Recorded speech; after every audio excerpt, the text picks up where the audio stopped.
Hey, what's going on with y'all? Salute to the Angry Black Man Media Squad. It's your man Chief Sock G. Just wanted to holler at y'all. It's been a little minute since I made a video touching on a topic that's, real controversial. I've refrained from making this type of video for a little minute because so much of what's been going on in America and around the world lately aren't really matters that I could make light of. I know y'all seen a lot of my videos. I start out with a little bit of joking, what I'm saying, just to lighten the mood a little bit before I start to dive into the seriousness of, whatever the topic is that I was covering in that particular video. But I feel like with what's going on in the country lately, ain't really a time, at least I don't want Angry Black Man Media to be taken lightly when it comes to my stance on these topics. So this video is about the times that we're living in and how it pertains to biblical prophecy. As y'all seen in some of my videos, I'm very much against religion. I think one of the major things that has assisted in the destruction of the black community, Hispanic and Native Indian community in this country, is the religions of Christianity, Islam, Buddhism, and the religion of, there is no God, or I am God. While I'm not religious at all, I do believe in the history and the foretellings of our plight in America as it is written in the Bible. A lot of y'all haven't figured out by now, I am a Hebrew Israelite. So I do believe in the Bible.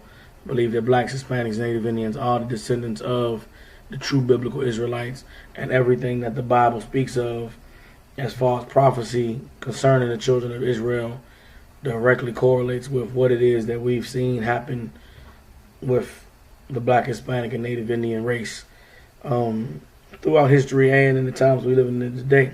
So I want to go back to Charlottesville with that protest that them white boys had down there when they took to the streets with the torches and they was marching saying, the Jews ain't going to replace us, and we ain't going to let you take our history and take our heritage away from us. That incident should have been, for those of us who've been on the fence or who haven't woken up to the reality of what we're living in America, that should have been the straw that breaks the camel's back, as far as you waking up and acknowledging and realizing that everything you've been told and sold as far as America one day becoming a place where racism and white supremacy doesn't exist, where all people of all races and colors and nationalities can come together and love each other and, stand on some type of common human decency and respect for each other, is just a dream that will never come true. White people have never changed and never will change the way that they truly feel about their place on the planet. And no one should expect or want them to.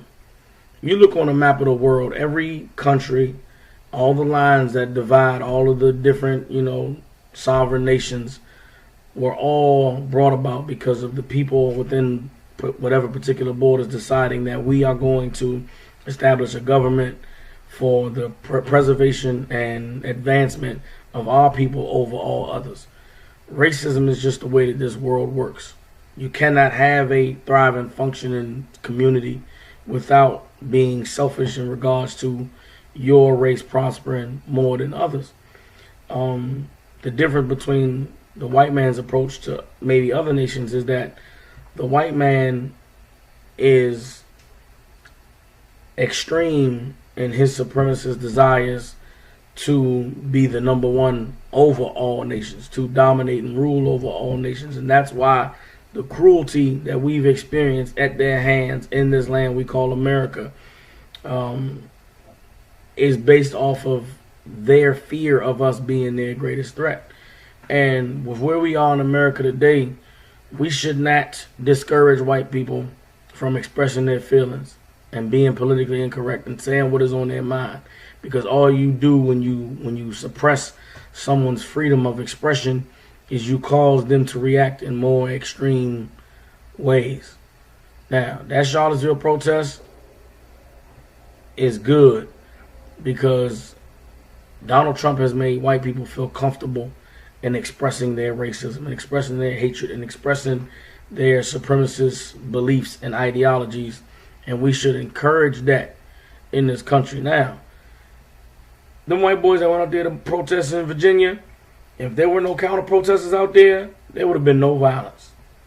Them white boys would have marched and said whatever they had to say and said their little Nazi shit and their little KKK slogans and salutes, and then they would have went back home the next day and everything would have been okay. And we would have benefited because those white boys didn't have hoods on. They weren't hiding their identities. We could have easily just identified them and said, okay, so these are the white boys who hate niggas. These are white people who hate niggas. Okay, let's not patronize none of their businesses. Let's not interact with them socially. Let's not, let's acknowledge that these motherfuckers hate us, and so let's deal with them accordingly. Instead, you have white people using black people's previous fights and previous, civil rights undertakings to now suppress freedom of speech. And we can't allow that to happen, because if we suppress freedom of speech, then when we want to speak up about the injustices that we're suffering, guess what? There will be counter protesters out there to tell you, niggas, shut up and go home. Like, we living in a time now, man, where if we can acknowledge racism and white supremacy, its existence and its resolve and never fading and never going away, then we can now take the time and the energy and the effort that we have been putting into trying to love white people and convince them that we're good and decent and humans and should be treated as such. And we can now put that time, energy, and effort into our community, into establishing love relationships with one another, rebuilding the break or the divide that exists in the black community between the wealthy, the affluent, and the impoverished and underclass. And we got to bridge the gap in our own community to learn how to love each other again and deal with each other again, in order for us to be able to get rid of the drug problem, to stop black on black crime, to stop the police brutality issue. All of these things we are completely capable of solving and ending, the things that are plaguing us, if we took the time, energy, and effort that we've been given in loving white people and put that time, energy, and effort into loving ourselves. That's the only way that we're going to be able to make it out of this thing with all the other things that are going on in the world and in America. You understand? Charlottesville was the beginning of white people's repressed sentiments of racism and violating their freedom of speech and their rights, as they see them, being eroded by this new push in society to be politically correct and to respect everybody's feelings and to really just have everybody be emotional and irrational. The reason why I have such a disdain for Christianity and for Islam is because those religions are the reasons why we believe that the energy, effort, and time that we have should be put into trying to make these people who hate us love us, versus turning around and loving ourselves. If the Christian pastor or the imam understood the Bible and they didn't have religion, you would read about the times when the Israelites were in slavery under the Egyptians. And you would read about the undertakings of the leadership of those people during those times, which allowed them to escape from that slavery or that oppression, or to deal with the racism of other nations. Now, God acted in miraculous, powerful fashion when he pulled the children of Israel out of the land of Egypt. But along with God's intervention, there was the leadership provided by Moses, by Joseph, that showed the children of Israel how they were to deal with the oppression of the Egyptians. The leadership in the black community has failed us because they have not heeded the lessons that the Bible provided in how to deal with oppression as a subjugated nation. If it wasn't for religion, blacks, or Hispanics and Native Indians on a mass scale would have long ago identified the plight and the struggles of the Israelites in Egypt with the plight and the struggles of our ancestors and us in this generation with America. When you read the Bible, when the Most High began to deliver the children of Israel out of the land of Egypt, he started with plagues. These plagues when you read them in the Bible, many people focus on the literal manifestations of these plagues. They focused on the frogs and the water turning to blood and the locusts and the hail and the death of the livestock. And they say, oh man, that was messed up. It must have been amazing to them people at that time, that the power of God was acting. What you don't realize is the effects that these plagues had on the economy and the way of life of the people at that time. America is being plagued in a very similar fashion to how Egypt was plagued. And the effects are not just in what you see happening, but it is in the aftermath or the wake of the destruction that is brought on by these plagues. In recent history in America, hurricanes, tornadoes, wildfires, earthquakes, large amount of, widespread deaths of wildlife. There's a lot of things that's going on, animals with diseases. There's a lot of things that's going on in the news and in the media every day that is clear to see that there's something supernatural that is happening to cripple, the American way of life as we know it. But because of your religion and because of your, feel-good leaders, your feel-good, your religious leaders pushing this feel-good faith and hope down your throat, no one is sitting back and acknowledging what it is that is happening. In the wake of what happened in Hurricane Harvey down there in Houston, it is important that blacks, Hispanics, and Native Indians acknowledge and realize that the city of Houston is never going to be the same again. The areas where all that flooding occurred is never going to go back to whatever it was before that. And what we need right now in this country, what we need right now in our community, is our own governmental structure to protect and assist in those of our people who are affected by these natural disasters. When you read in the Bible, Moses was a leader that made provisions for the people when the plagues came down in Egypt. The Lord gave him a method or ways to protect the children of Israel while Egypt was being plagued. What we need in the Black, Hispanic, and Native Indian community is that type of system for ourselves. One of the most horrible things I saw this week with Hurricane Harvey is that you had white people riding around in boats with Confederate flags saving black people. It is a horrible thing to be saved by the man who hates you. It's a horrible thing to be, stranded as a, victim or a poor puppy dog.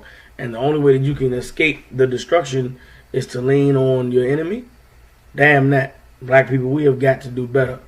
We was waiting for the police for like 36 hours and they never came. And we was waiting at the home. We did the white flags and everything and nobody came. But then somebody had called the phone after we decided to leave the house and we had walked to the gas station with the kids. And then they had called and came and picked us up.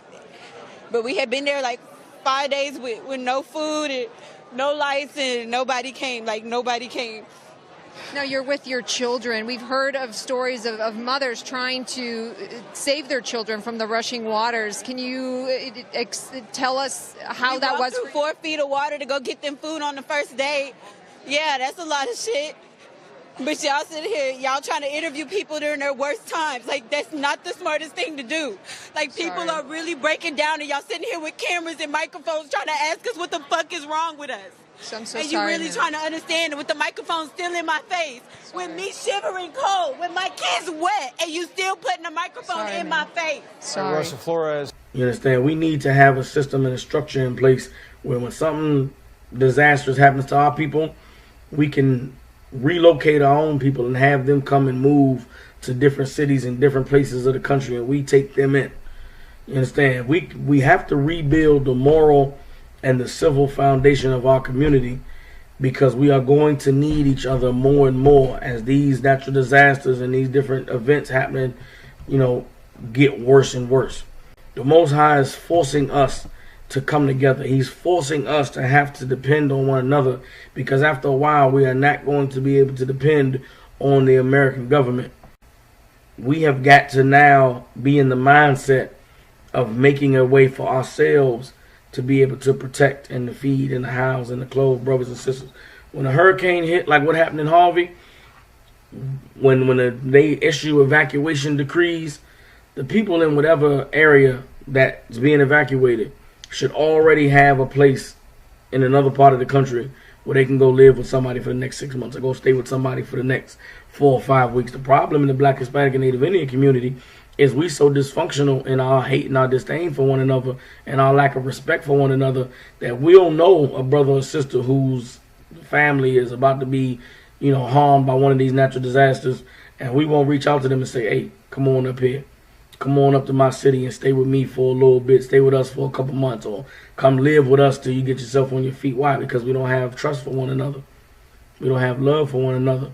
And if personally you're not willing to do that, there should be an organization or a place where you should go to be able to support, to know that they're going to be able to take care of your people. For years, the Israelite School of Universal Practical Knowledge has been that place, and we've been preparing for these times that we're living in to be able to take our people in, to be able to protect them and shield them from harm and from danger and from vulnerability that comes from these natural disasters. You look at what happened down there in Haiti. The white man ran down there with all of his FEMA and his tents and his Holy Red Cross, and then you start to hear stories of how many little boys and girls was being raped by them aid workers. How many families was being sold as slaves and, shipped to America to, escape the dangers of the aftermath of the earthquake. But now you stuck in indentured servitude in some rich cracker's house, babysitting their babies all day while they, do whatever the hell they doing. That should not have to be the fate of our people in light of these disasters that the Lord is bringing down. We need to acknowledge that the ISUPK is the established place for us to lean on in times of these disasters. Down there in Houston, the hurricane hit. Where was your Christian pastor at? Where was Joe Osteen and T.D. Jakes before people started to put the press on them to have to open their doors and to let people come in there and live in their establishments or live in their churches? There's churches on every corner in the Black, Hispanic, and Native Indian community. Why is it that when there is a hurricane that strikes down there in Houston, why don't the churches in every community and the surrounding areas open their doors and tell the people, come on, y'all come live here. Y'all come stay here. Whatever, resources you have, whatever finances or gifts or tools you have as far as plumbing or electricity or whatever you got, let's take that and we're going to build more in our community because we receiving an influx from another community. We're going to now take the gifts and the talents that these people who come in here have, and we're going to use them to build our community up and make it better. That's the way that a civilized, structured, properly functioning community has to respond to things like Hurricane Harvey. Wow, there was a hurricane that flooded, the Gulf region. Right now, you got 19 wildfires burning in the state of California. The largest wildfire that LA County has ever seen. They issued a state of emergency, which means what? More stress, more strain on the federal government, more stress, more strain on, sustainability when it comes to, the standard of living that people in America have carved out for themselves. Right now, they're talking about a Category 4, Category 5 hurricane bearing down on the Caribbean, bearing down on the East Coast. What you going to do in New York if it's another Hurricane Sandy? People down there in Manhattan were stranded for days with all of that flooding that happened. Listen, these things are going to keep getting worse, and eventually there's going to get a break. The government's going to come to a breaking point where they say that there's nothing we can do. And when that time comes, in order for Blacks, Hispanics, and Native Indians to sustain themselves, we're going to have to lean and depend on one another. The only way we're going to be able to lean and depend on one another is if we start now to acknowledge and realize that leaning and depending on this white man is not going to cut it. Because these white people are seconds away from really doing what they want to do, which is to just, be savage as they could possibly manage against our people. You already see how we dying in the streets. They killing us. The police killing us in the streets. We still killing ourselves with drugs and with, just a lack of respect for one another's lives. Now is the time that we have got to repair the breach. I'm making this video because I care about Black people. I care about Hispanic and Native Indian people. I'm making this video because I see the writing on the wall. I'm making this video because nobody else on the planet, on the internet, in your neighborhood, none of your friends, nobody you know is saying the things that I'm saying, because none of them have the leadership or the guidance of the men of the Israelite School of Universal Practical Knowledge. Now is the time that we have got to come together. Now is the time that we have got to lean on ourselves. And listen, maybe there will be a time when we can get back to, being sociable and, trying to deal with white people on a level playing field. But now is the time. Now is not the time to be trying to continue to strive for some man's dream that has been a nightmare for us for the past 60 years. Not only is the Most High plaguing America with these natural disasters, we're showing, letting the spirit of hatred and racism that's been hiding under the covers through these white people show its ugly face. But America's at war in the Middle East right now. America's at war in North Africa right now. America's at war, with North Korea, with China right now. We just not fully seeing the all-out manifestations of it. But America is not going to be able to continue to deal with these natural disasters after natural disasters, deal with, civil unrest after civil unrest, and fight wars on foreign soil. And so when all of these things fully manifest themselves outwardly at the same time, there's going to be no government for us to depend on. There's going to be no 911 for us to depend on. There's going to be no FEMA or no Red Cross for us to be able to wait on for deliverance, which is why we're going to have to be prepared to, through the Spirit of the Most High, deliver ourselves. And that is what we have been establishing in the ISUPK since 1969, and it is what we have in place right now. But the help that we have is not for brothers and sisters who aren't righteous, who aren't preparing to receive it. Right down there in Houston, while Hurricane Harvey hit, we got families down there, brothers and sisters, families in Houston. Guess what? When the hurricane hit, none of our people got flooded. Why? Because they were able to go stay with a brother or sister. They was able to leave Houston and go to another city where it was safe, where they had lodging, where they were able to be taken in and be cared for. They was eating good and drinking good and having family time while the land was being flooded, while the Lord brought that disaster down. That system is in place everywhere in this country for our people. But if you're not in the ISUPK, or if you're not living your life properly, then how can you be trusted for us to take you into our homes?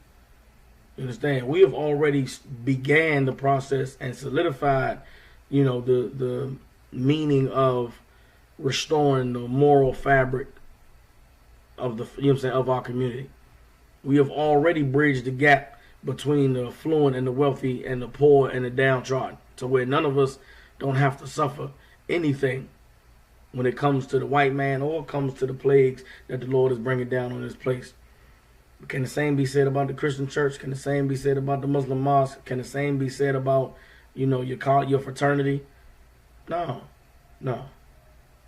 So here in the ISUPK, we have the structure in place because we understand biblical prophecy. We've been on the streets prophesying for, 57 years, 58 years? We've been on the streets prophesying, warning our people that this time was going to come. So we prepared. I'm sending this message out for you to take heed and for you to get prepared. Whether you listen or you don't, that's not on me. But it's my responsibility to present the information to you and let you know what's going on. Like I said, I made this video because I scour the internet all the time, looking for videos and looking through the media and seeing what's going on around the world. And nobody is putting this message out. Nobody is warning our people that the danger that is coming is imminent. Now, I'm fully aware that some of you may agree with what I'm saying. Some of you may disagree. But this message is for all blacks, Hispanics, and Native American Indians, regardless of what your religious belief is, regardless of what your, social status is, regardless of your ideology or philosophy on civilization and life. Now is the time that we have got to come together, because we are living in the times of biblical prophecy, whether you believe in the Bible or not, regardless of what regardless of what you believe, we are living in the time of biblical prophecy. and swift judgment from the Most High is being brought down on America and these other countries around the world, because the Most High is ready to deliver blacks, Hispanics, and Native Indians. But we have got to become the people who are worthy of deliverance, the same way we became the people who were worthy of deliverance in the land of Egypt. Wake up, black man. Come back to your brother. Black woman, come back to your brother. Hispanic man, Hispanic woman, come back to your brother. Native Indian man, Native Indian woman, come back to your brother. Salute to the Angry Black Man Media Squad. It's your man, Chief Sock G. I'll holler at y'all. What's wrong with you? What's wrong with y'all? You niggas are crazy.